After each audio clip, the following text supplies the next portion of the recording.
As though এবং as if দিয়ে আমরা যখন বাক্য তৈরি করি তখন আমরা সেইটাকে কি বলে মানে সেটা একটা অনিশ্চয়তার উপর ভর করে বা সন্দেহ প্রকাশ করে, ঠিক আছে? এবং সেই ধরনের সেন্টেন্সকে আমরা সবসময় সাবজাংটিভ মুডে ফেলি।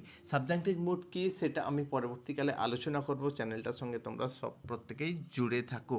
তো দেখো, সে এমনভাবে বলে যেন সে তার ঠিকানা জানে।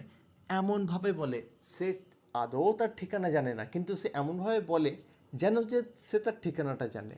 তো এই ধরনের বাক্য যখন আমরা করবো, এই যে যেনটাকে আমরা আনবো কি হিসাবে, আমরা অ্যাজ দো বা অ্যাজ ইফ লিখে আমরা আনবো, এবং তারপরে যে আমাদের সেন্টেন্সটা হবে সেটা সবসময় পাস্টে হবে, ঠিক আছে? দেখো, হি টক্স, সে বলে অ্যাজ দো, যেন he knew where she lived, সে কোথায় বাস করতো। এটা অ্যাকচুয়াল মানে হওয়ার কথা, কিন্তু আমরা এই অ্যাজ দো এবং অ্যাজ ইফ দিয়ে যখনই আমরা মানে করব, সেই মানেটা আমরা সবসময় প্রেজেন্ট টেন্সেই করব।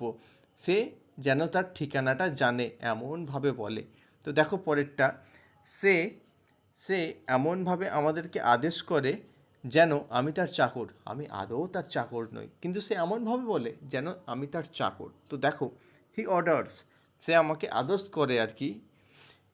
হি অর্ডার্স মি, সে আমাকে আদেশ করে অ্যাবাউট, অ্যাজ ইফ, যেন, বা অ্যাজ দো, যেন আই ওয়ার হিজ সার্ভেন্ট, ঠিক আছে? এটা সার্ভেন্ট, ঠিক আছে? তো কি, আমি কিন্তু তার চাকর নই, কিন্তু সে আমাকে এমনভাবে আদেশ করে যেন আমি তার চাকর।